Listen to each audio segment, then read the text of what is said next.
Much on schedule, Scott. I'd like you to call them, say if they could speed it up, it would be good. Sure. Okay, but they're pretty much on schedule. Mr. President, Yeah. Saudi Arabia, please.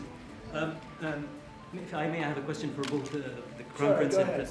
Prince. Who are you? Where are you from? Faisal Abbas from Arab News, Saudi Arabia, Your Excellency. You should be a friendly question. Your Royal Highness, just picking up on something you've just mentioned about how some people try to destroy the relationship between Saudi Arabia and the United States. Perhaps, since the launch of the vision, we've been used to having the bigger picture and that everything fits into the bigger picture. Might you want to elaborate a little bit about where is the relationship, the bilateral relationship, the strategic partnership between Saudi Arabia and the United States heading, and what's the big picture there?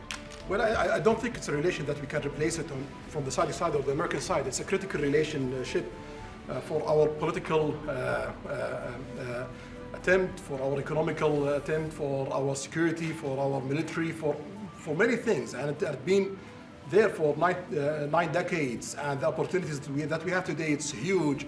And it seems that it's going to get deeper in the next few decades. And what we are having today and tomorrow with President Trump, it's really a huge new chapter on this relation that will add value to both of us. You know, when you think about it, I'm just sitting here. You're with the future king, a man who's respected by everybody, a man that doesn't have to be doing this, really. I don't have to be doing it either. And yet we're sitting here taking questions, we didn't say, oh, you can't talk about this.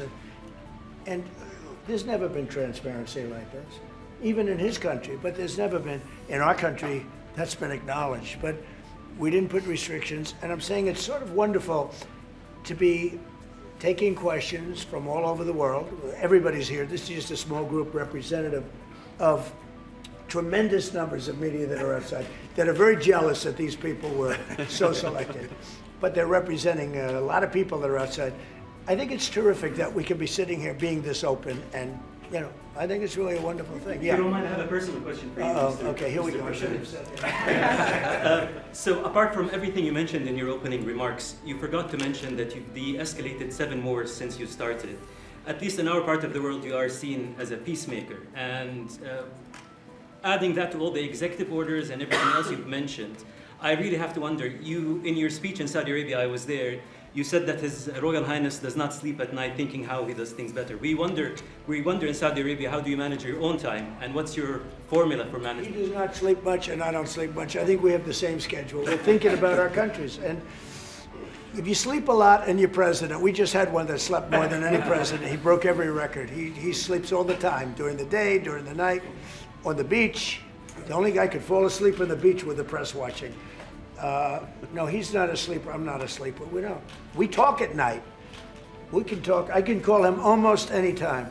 He goes, hi, how you doing? It's like the craziest times. But now, when you love your job, when you love your country, and when you're in a position like we are, future king, highly respected, crown prince, and in my case, president, you're thinking about your country. You're thinking about making America great again. We're thinking about keeping Saudi Arabia strong and vital, and in a pretty tough part of the world, tricky part, right? Tricky part, a lot of tricky people. But he thinks about his country, and I think about my country. I don't want to sleep.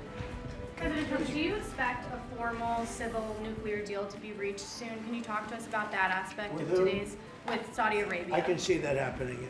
Do you think that an agreement will happen today? It's not urgent. It's always when you have civil nuclear, but you have more oil than almost anybody else. We actually have more oil and gas than they do, but I refuse to say that.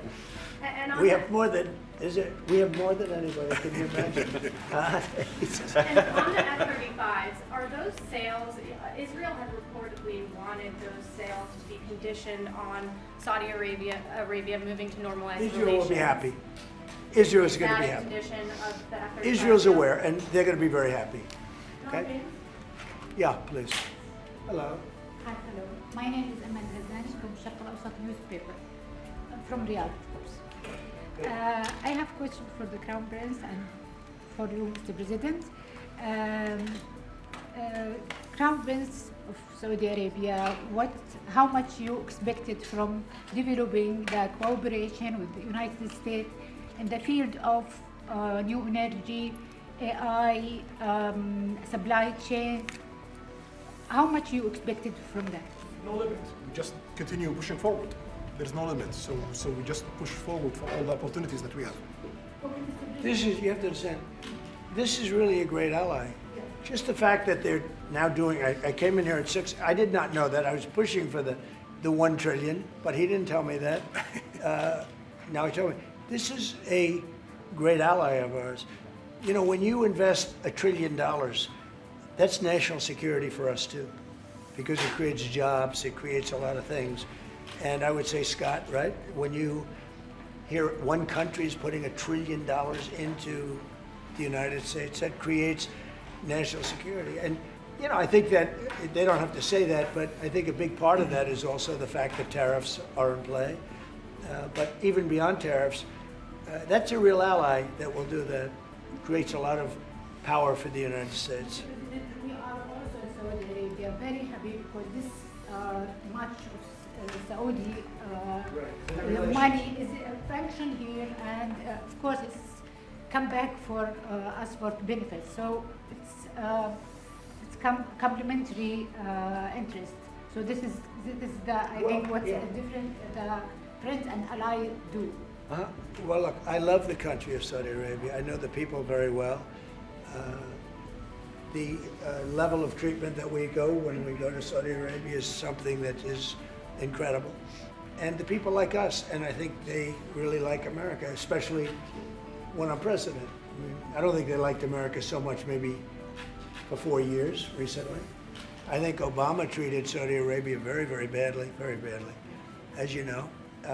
And I think Biden didn't have any idea where the hell he was. I don't think Biden knew the difference. How would you describe the future relationship with Saudi Arabia? I mean, from the strategic aspects, how would you describe that? Say the relationship is with? Yeah, the economic I would say politics top of the and line. relationship. It's as good as it can. I don't think it can get much better.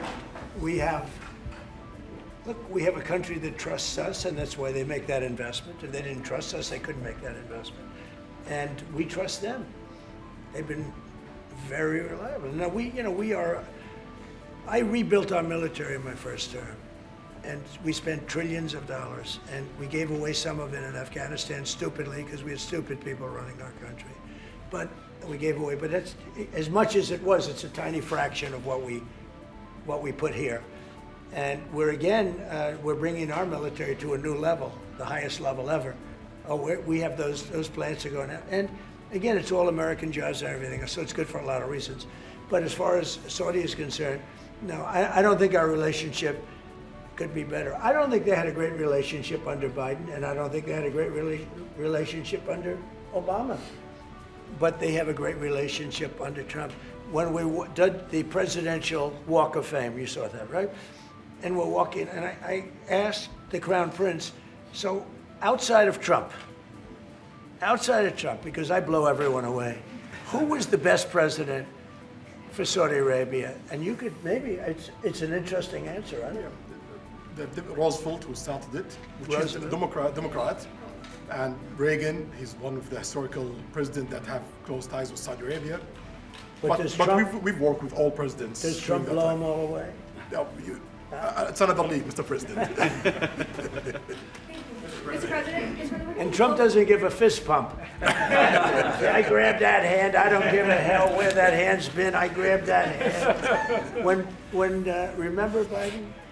He travels for 20 hours, gets out, and he gives a fist bump. No. When you get out of the plane and you got the future king and the man who's one of the most respected people in the world, you shake his hand. You don't give him a fist bump, right? We don't want to ask you about that, but I can't imagine you were thrilled. You were like a little bit surprised. He's a fantastic guy. You don't do that. Yeah, please. We're getting closer to the end of the year. Have you started the interviews for the Fed chair? Yes. Who have you interviewed? I think I already know my choice. Who is it? Well, I liked him, but he's not going to take the job. He refused. You like Treasury better, right? Much better, sir. So we are talking to various people, and frankly, I'd love to get the guy currently in there outright.